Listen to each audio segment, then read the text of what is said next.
Direct from the Golden Hill Broadcast Center, this is Talk of the Town on KNSJ with former San Diego City Attorney Mike Aguirre and attorney and former political science professor Douglas Holbrook. This is Mike Aguirre. And this is Douglas Holbrook, and we are back on Perspectives, and hopefully you're back too. Mike, one of the things that defines, how we perceive the world has to do with economics. I mean, maybe we're involved in politics, but economics very often, transcends everything we do.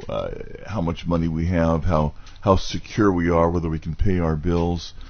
But one of the factors that economists have sometimes looked at is the income inequality. When I say that, do you follow what I'm talking about? No, I do, Douglas. I think that, we were talking during the week about Professor Dumhoff, who for many years, even back to when I was a student at Arizona State University, he was writing books about who rules America, who owns America. Do you know how many years it's been since I read that book? I know. I know. I was thinking, my gosh. And of course, that just triggers. Okay. And he's at the University of California, Santa Barbara. And if you want to look him up, you can look up Dumhoff on who rules America or who owns America. And he has a wonderful web page where he lays out a number of different charts and graphs and tables explaining. By the way, I think he pronounces it Domhoff. Domhoff, okay. You're giving it a sound that. Thank you. Someone might. Domhoff, okay. And so anyway, so if you look at his website, he has a number of charts and graphs and tables that paints a pretty interesting picture of America. And basically what one of those graphs that he has is he says, look, let's look at the executives of American corporations and let's see how much money they make as a factor of their employees. So in 1960, I think it was 5 or 6, maybe 7 to 1 that the executives were making 7 times up to 10 times what their average employees were making. Now it shows it's more like 500 times. I mean, it's just grossly disproportionate. The other thing one of the other things he does is he says, well, let's look at how well income is distributed within the United States, and let's do that on a comparative basis. And he uses something called the Gini, G-I-N-I coefficient, and what that allows for is that you can rank the dispersion of wealth throughout a society like the United States, with 1 being everyone is basically it's evenly distributed, and with 100 meaning that only one person has 100% of all the wealth. We're at 45. We're behind Iran. And now 45 would represent. 45 would be that if one is that there's income equality across the board. 45 would mean that you're well 1 would be perfect equality, right, and then 100 would be perfect inequality. Okay, where one person had all the wealth and everybody else had nothing. Right, but I think that the idea is with 45, we're 39 from the bottom. We are amongst the worst when it comes to income distribution. Mexico is just below us, but we don't. We're behind Iran, Egypt, Israel, all the European nations, and then the question becomes, well, what does that mean exactly? If you look at what the ideal would be, if you believe that income distribution should be, on a fair basis, we're dramatically, that's not the picture of America. If I'm trying to figure out, is this looking just at the distribution, or are they factoring in income level along with distribution? Well, what they're doing is they're saying, let's look at how it is internally in the United States and compare that internally to someplace else.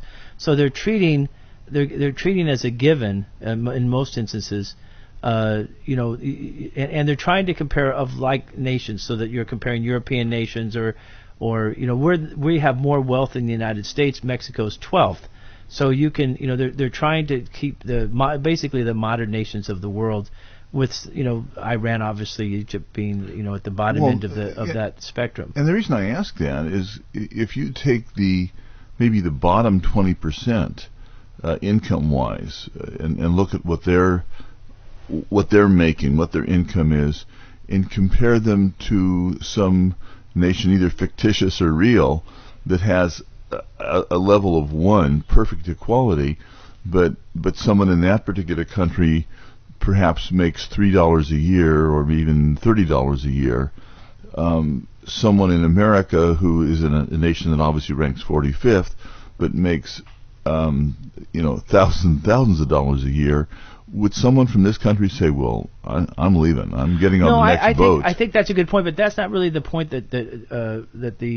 that's trying to be made there. What they're really talking about. It's not the point they're making, but I think it's the point that we're making, or at least the question that has to be the unasked question that we're asking. Well, what I'm trying to get at though is that if you live in the United States, if you are a resident of the United States, and you want to enjoy and live in a democracy where every person's vote is 100% the same, supposedly, when you have this level of income and wealth inequality, what that means is first you have to ask, well, how is it that wealth is distributed in the United States? And what we find is that wealth is distributed less and less and less based upon competition.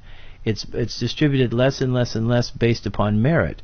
It's based, there's a lot of monopoly power. You take the utilities, for example, or the public unions, or the corporations that can charge prices because they have a certain level of monopoly. So, the point being is that income inequality can lead to other things. For example, you don't have a one man, one vote situation or one person, one vote equality in a democracy if someone can take their massive amounts of concentrated wealth and basically buy the election, to buy false advertising that smears other candidates, that tells a false story about the other candidate, or projects corporations as if they're caring and doing things that are positive, when in reality they're doing things that are the opposite. So what happens is that when you have this kind of income disparity, not only are you making it more difficult for people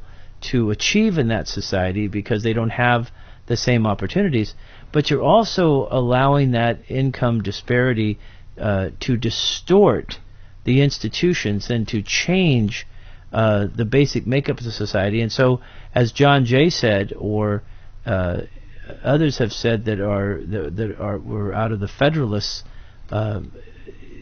those who own America should control and run America. And that's what we have become more and more a nation that is run by the people who own it. Well, maybe what John Jay said fit into the context of the times.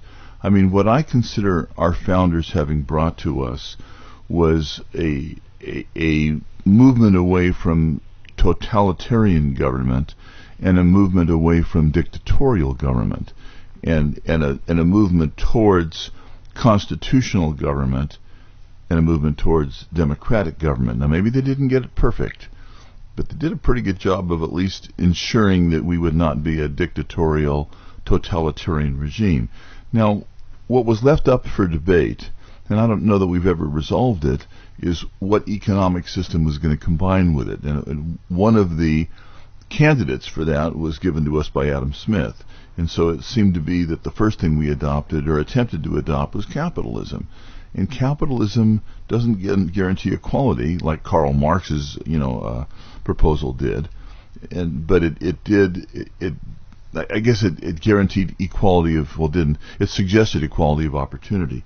So the question that I would have for someone living in 2014 would be, would you rather live in a totalitarian dictatorship that had absolute, number one level equality, or would you rather live in a democratic and constitutional regime that had a maybe not the ideal level of equality, maybe might even rank 45th, on a scale of 1 to 100, but have to put up with a level of inequality that might be less than ideal? I would like to live in a country that accomplishes what it says it's trying to accomplish, which is, in our case, the American dream, where people can move ahead based upon their efforts and their skills, and income is distributed based upon competition and not based upon the fact that you already have money and you can rig the system. And I would say that the what we broke away from in our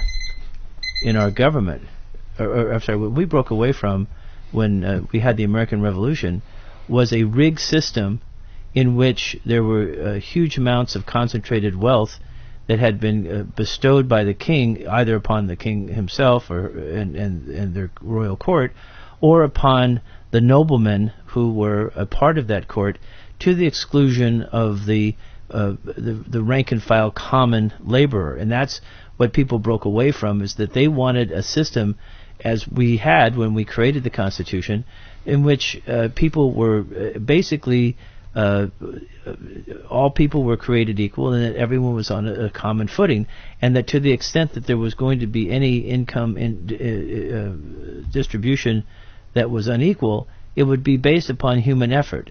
And that's what we've lost. We don't have anyone starting the game over periodically. We don't have referees that are throwing the flags when people misuse their power. Well, people aren't coming to the starting gate with the same. They're not even starting at the same point. I don't even care. No, I agree. And what's happening, for example, in elections, our elections are filled with smear campaigns which people lie about each other, and the person who has the most money to lie with greater force and effect, that's the person who is winning. And beyond that, there are mailers that go out now in the local elections, so that someone who's a Republican who wants to vote for a Republican candidate is sent mailers, and they're tricked into thinking that someone who's a Democrat is actually a Republican. And so there's enormous amounts of confusion in the electorate because of the manipulation, and that's all paid for, whether it's public union monopolies that control a lot of the cities and the city governments, or it's corporate monopolies. And what I'm arguing is that the income inequality is a symptom. It's a red flag that the system isn't working. Well, I would say it a different way. I would say that when you have the level of economic inequality that we have, it begins to contaminate the democratic process. I mean, if you kept them separate, it might not be a problem. But when you have the level of inequality that we have, it may not be possible to run a democratic election, because you have those putting the kind of money into it for smear campaigns and other things that someone with who's less economically endowed just can't deal with. By the way, if you're just joining us, I'm Douglas Holbrook, and this is Micah Geary, and the two of us on Perspectives are trying to we're trying to get you, the listeners, thinking about some of these concepts, and actually trying to get you involved and have you look at some of the things that are right, but some of the things that are wrong with the way things work. And today we're kind of focusing on economic equality and how it affects, at least potentially, I think, how it affects the political process. And what I'm arguing is, I'm saying that the disparity of income and the disparity of wealth, for example, the top 1% controls 35% of all of the financial wealth, the stocks, the bonds. The reason that you always see, how's the stock market doing? How's the stock market doing? Because there are people that are looking at existing wealth, and they're not necessarily looking at people that are trying to become wealthy. But when you look at the world in terms of the fairness of distribution of income, Sweden is ahead of us. Norway is ahead of us. Austria is ahead of us. Germany, Denmark, Australia, Italy, Canada, France, Switzerland, United Kingdom, Egypt, India, Japan, Israel, China, Russia, Iran. All right. So would you conclude that those would be better places to live? Well, no. What I'm concluding is that America is a great place to live, but we have to look at the reality that our nation is moving in the direction of not accomplishing or achieving what we say we're about. And I don't know what it's like to live in Sweden or Norway. I wouldn't want to live in Sweden because I don't like the weather. I wouldn't want to live in Norway because, but what I'm talking about in terms of the ideal, we can look at that and say, we are really falling off the pace. We are way off where we should be. America should be number one in fairness of economic income distributions. It should be, but you're always going to be able to isolate some particular factor, look at it and say, gee, we're not number one in this. We should be number one in everything. But this is not just some isolated factor. This has to do with your basic fairness of your system. Yeah, and I guess what I'm saying is that when I think of progressive thinkers, I think they are thinkers that tend to view America as a work in progress, and that from the days that our founders put into place the the insulation against totalitarian and dictatorial regimes, that we would move forward from there, not relapse, not lose ground. But see, I would argue this. I would say we have economic royalists. We have economic tyranny. When the utilities commission, or when the utilities can impose the kind of prices that they have, life-threatening in some cases with people on fixed income. Well, it's not just utilities. No, but I mean, I'm just using that as an example. But what I'm saying is, when I look at this list report card of income distribution, and I say that the United States is below Iran, Russia, China, Israel, Japan, India, Egypt. That's not a good That endorsement. is not a good, this is, so the question is this: how should income be distributed in the United States? And I would argue income should be distributed based on the American dream. Which is every person can make the most of themselves, and when you're trying to make money right now, you are taxed.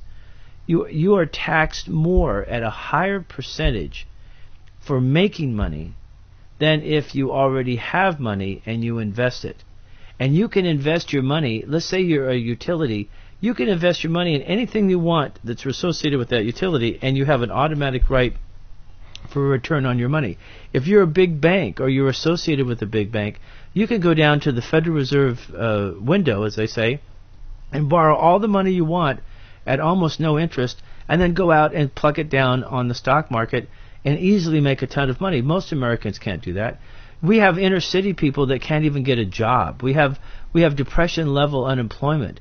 We have price fixing. We have restraining of trade. We have companies like AT&T merging into these conglomerates, or American International Group, that got the $185 billion bailout. Okay, look, there's flaws there, and you could keep listing and listing.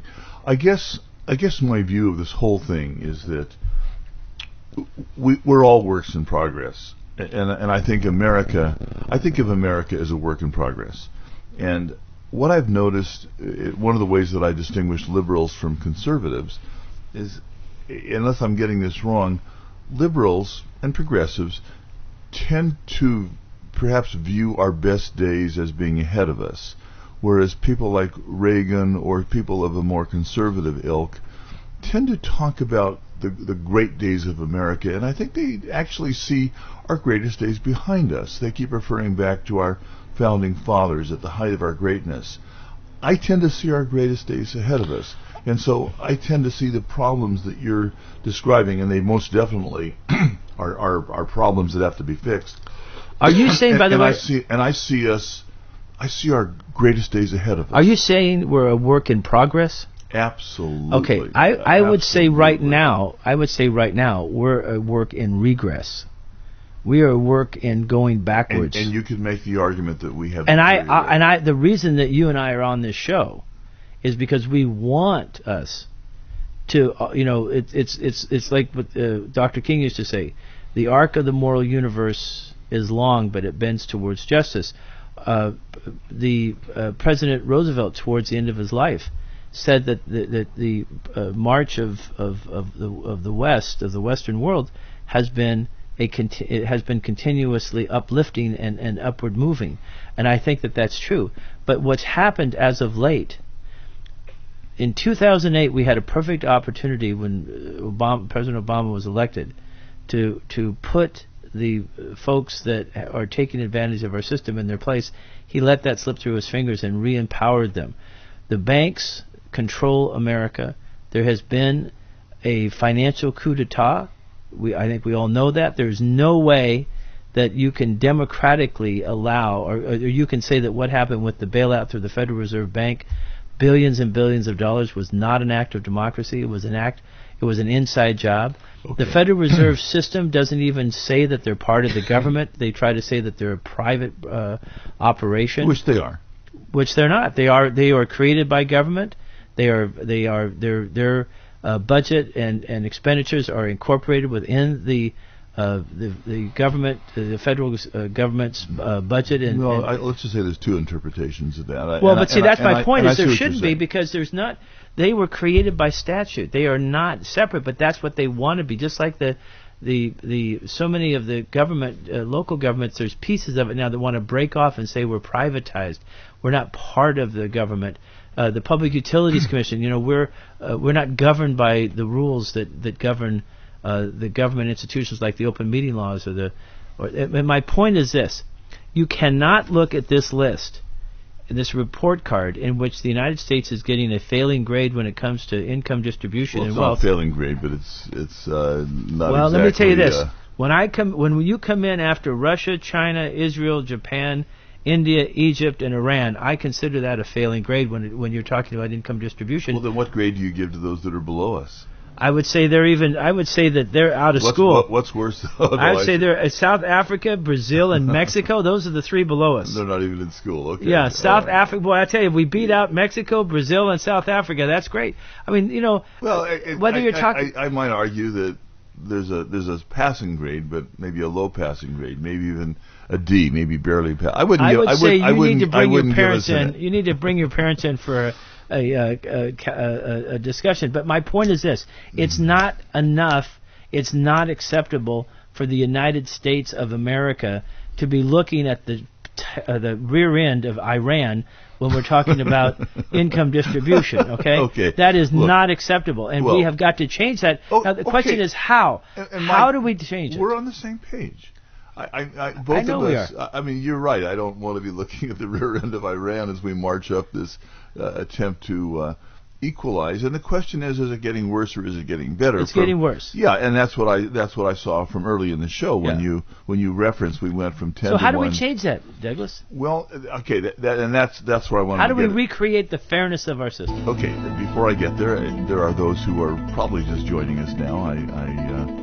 I always wish they would be here from the beginning, but that's fine. I would tell you that, number one, I'm Douglas Holbrook. And this is Micah Geary. And that we're on Perspectives here, trying to engage your thought processes, trying to engage the thought processes of all of our listeners today, focusing on the income inequality. And wealth inequality.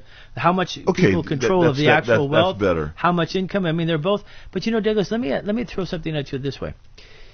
One of the things that when we look at this, we say, getting a better income distribution system, so we distribute income not based on some socialistic basis, but based on actual hard work and a capitalist system, a competitive system. That's the whole point of our unenforced antitrust laws. That is a huge change. Why? Because, that means that some people that have, billions and billions of dollars are going to have to give up some of that. And some people, and how do, and people like Bill Gates actually do. You can't punish the people that have money by, basically taking their money away and giving it to somebody else. I'm not suggesting that. That would be wrong as well. But what I am suggesting is the system, like a Bill Gates who earned his money, then went into massive amounts of antitrust violations, and jammed up the whole use of Windows, so that he restricted Windows, continuously issues software programs that are more designed to restrict rather than expand on internet and computer use. But my point is this: for us to make the changes is huge and profound, and it's going to be extraordinarily difficult. That's when I come back and say, look at Abraham Lincoln. Abraham Lincoln spoke out against the unrequited toil of the bondsmen, the slaves, for 250 years. And he said no matter what it takes, that's a system we're going to get rid of. That's a kind of income maldistribution we're not going to permit anymore. We're going to stop that system no matter what it takes so that we have that slavery removed. That's what leadership is.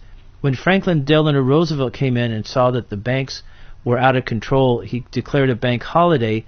He put the good banks back into business, and he took the bad banks and he had them reorganized, or he got rid of them altogether. That's what leadership is. When Barack Obama came in, he had the same opportunity, and what did he do? Instead of correcting it and cleaning it up and making it so that we had a better opportunity for income equality, he used the power of the federal government and perpetuated what George Bush did and reloaded the guns that these bankers had pointed at the welfare of America, and they have been blasting away ever since instead of doing what was right. That is how we're going to get to income redistribution that is fair based upon competition, and breaking up these massive banks, getting the banks out of investment, and so that you have commercial banks doing commercial and investment banks doing investment. Glass-Steagall Act, which Clinton and his group undid.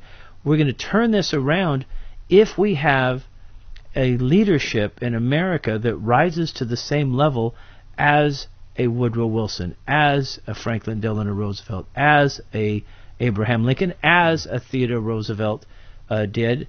And this is what is needed. Now, how we get there, who knows? Well, you're right. That's what we're after. You're right. We don't know at this point. But I guess the question is what our commitment is. By the way, as we are heading into the last minutes of the show, I'm Douglas Holbrook. And this is Micah Geary. And we've been trying to maybe focus on, the overall focus was income inequality, but the real question was how that really affects political equality. And in the show today, maybe the question that we're really asking is, at some point you and I both read portions of the rise and fall of the Roman Empire, and I guess the question is, at some point in the future, will they write a book called The Rise and Fall of the American Empire, and where will that point of decline begin? Somewhere in the last 30 to 40 years, or will they write a book that's the rise and the continued rise of the American Empire? And speaking of the greatness that we started to decline, we did some reflection and realized, there's more work to be done. America's progress has been an up and down affair. And the question is, are we just in a down cycle? But you put your finger on it, Douglas. You said the word commitment. Commitment is what got America to go to the moon. Commitment is what got America to get rid of slavery. Okay. Commitment is what got America to regulate the securities markets, to create the Federal Trade Commission, as Woodrow Wilson did.